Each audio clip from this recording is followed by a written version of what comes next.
Well, hello everyone. Come join me for a little coffee here and another LeetCode problem. Okay, let's all sip now. Wasn't that the greatest sip you've ever had? Isn't this the best part of your day?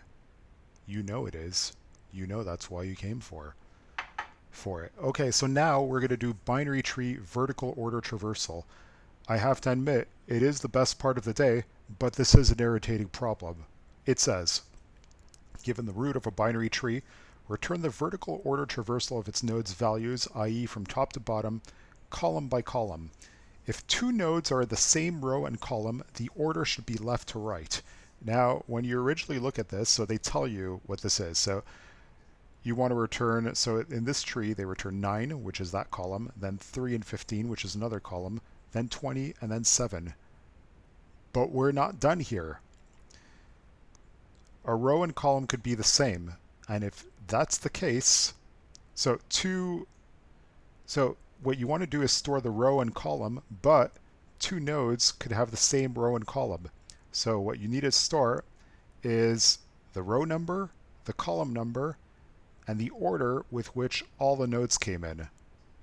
Once you remember that, then the problem is made very simple. All you need to do is traverse this thing and keep track of everything. Now I propose that the row number always keeps increasing as we go down. It's always +1. The column number, every time we go left, it goes -1. Every time we go right, it goes +1. And that's it. Let's begin. Okay, if root equals null, return nothing. That's just our little sanity check. Then we just create the return vector,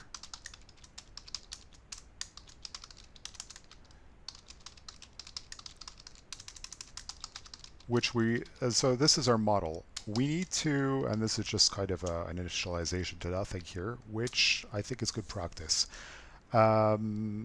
Okay, we need to somehow fill this thing in such a way that we need to fill in my return now. So we need to come up with some function which I suggest will be an in-order traversal, but it could actually be anything as long as we go through the left nodes before the right nodes. That's it. Okay.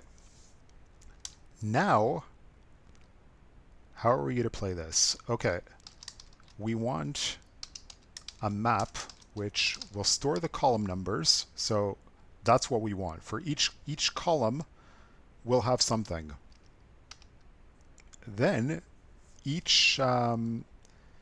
now the column numbers will be maintained in order. So eventually when we iterate down the columns, we'll be able to grab everything and put in my return.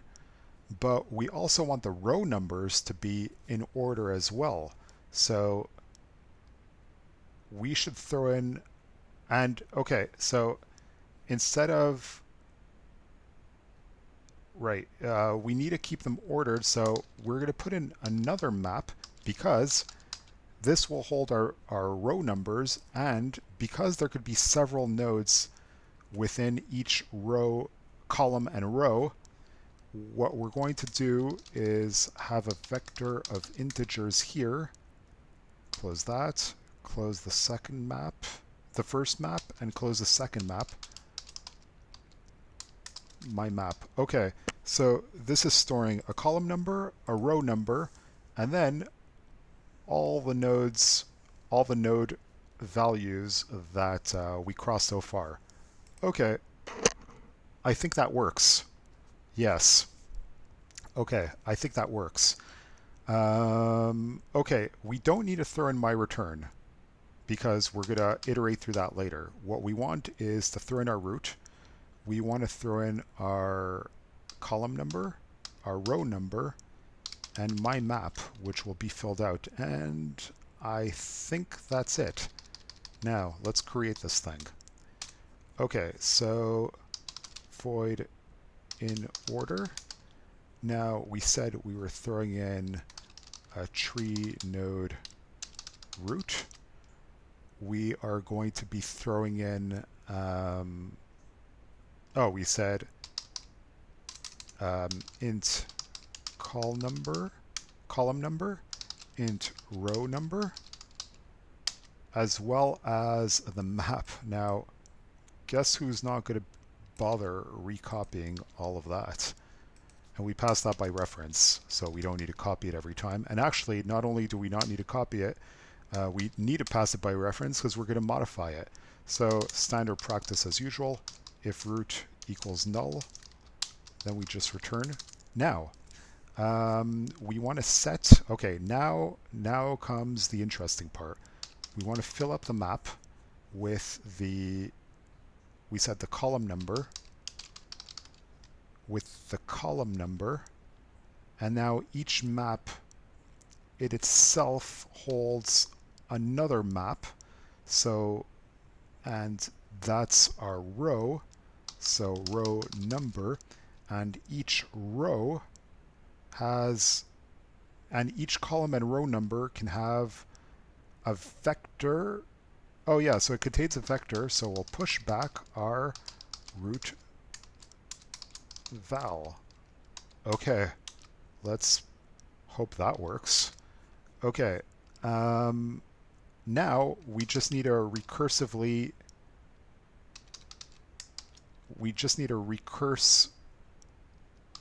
to the left, we said first, and the column number decreases by 1.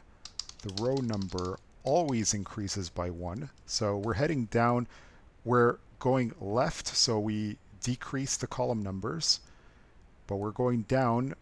We always go down. Whatever we send it to the right or the left, we always go down, and that means our row number will be increasing. So this is abstract.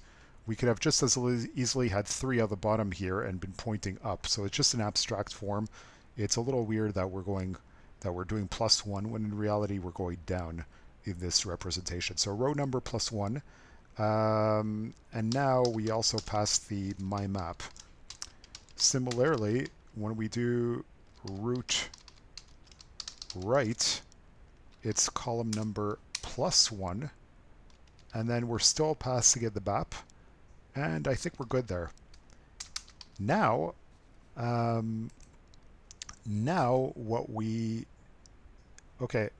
think now all that's left to do is iterate through my map and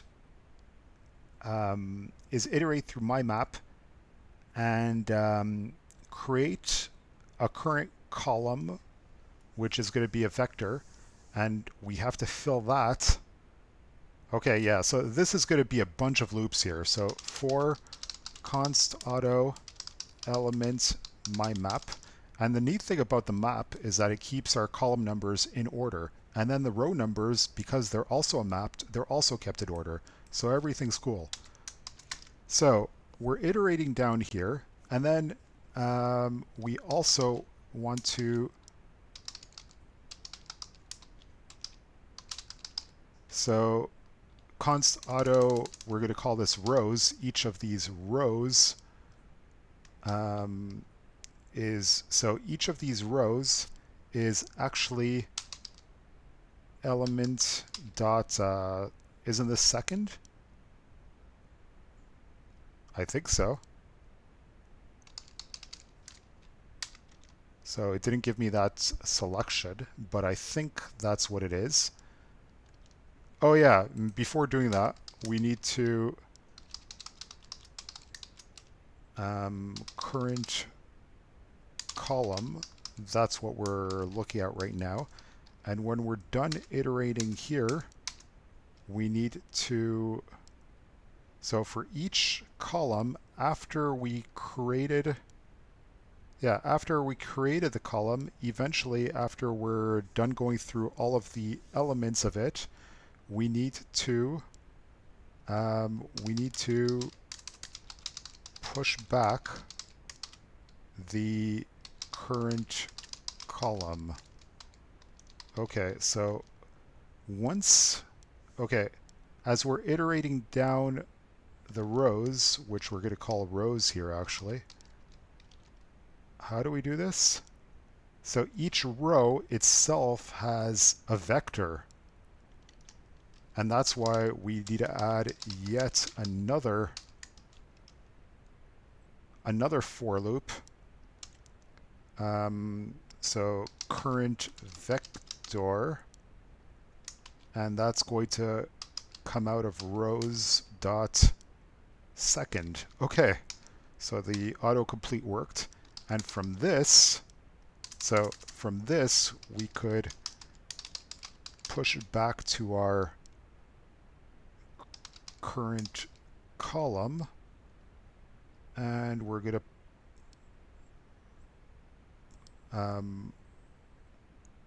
okay, so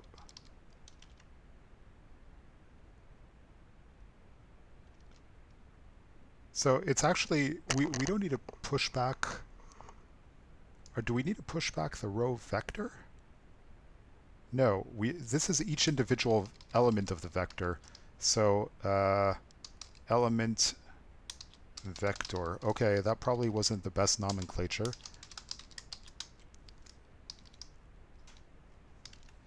And I think that's it.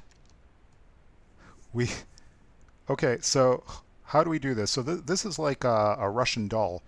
The map itself, we're looking at the columns. Okay, one more time.